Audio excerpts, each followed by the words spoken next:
वंदे मातरम।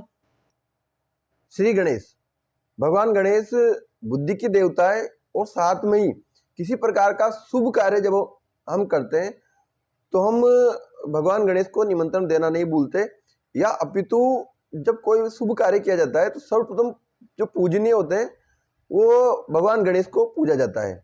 सनातन संस्कृति में भगवान गणेश का जो स्थान है वो बहुत ही महत्वपूर्ण होता है।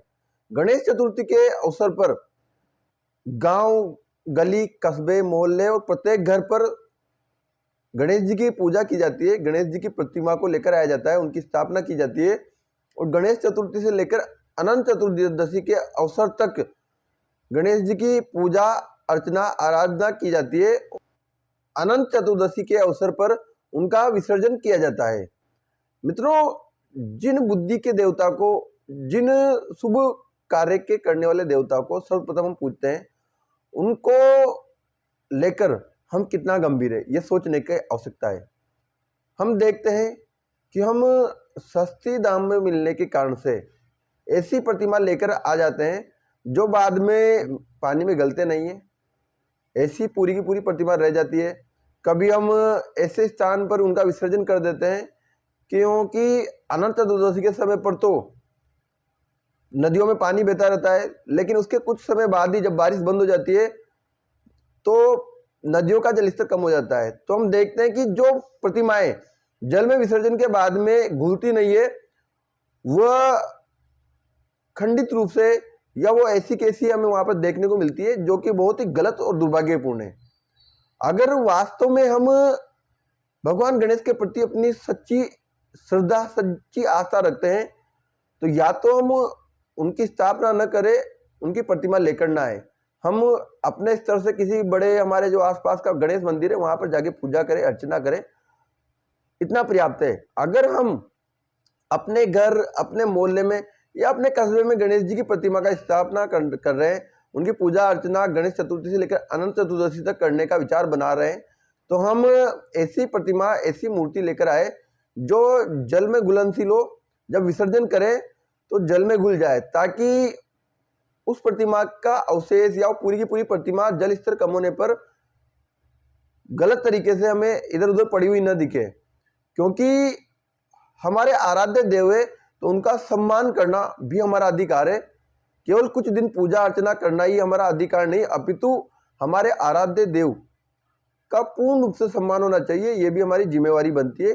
क्योंकि अगर हम अनजाने में ही सही लेकिन ऐसी प्रतिमा लेकर आते हैं जो जल में घुलनशील न हो, तो फिर जब वो बाद में इधर उधर पड़ी हुई दिखती है तो उसके फोटो वीडियो सोशल मीडिया पर वायरल होते हैं और कुछ विधर्मी लोग, कुछ गलत लोग उस तरीके से, गलत तरीके से उनको प्रस्तुत करते हैं और ये दिखाने का प्रयास करते हैं कि हिंदू संस्कृति के लोग, सनातन संस्कृति के लोग अपने आराध्य देव को पूजते तो हैं लेकिन उनके प्रति सच्ची आस्था, सच्ची आराधना होती नहीं है।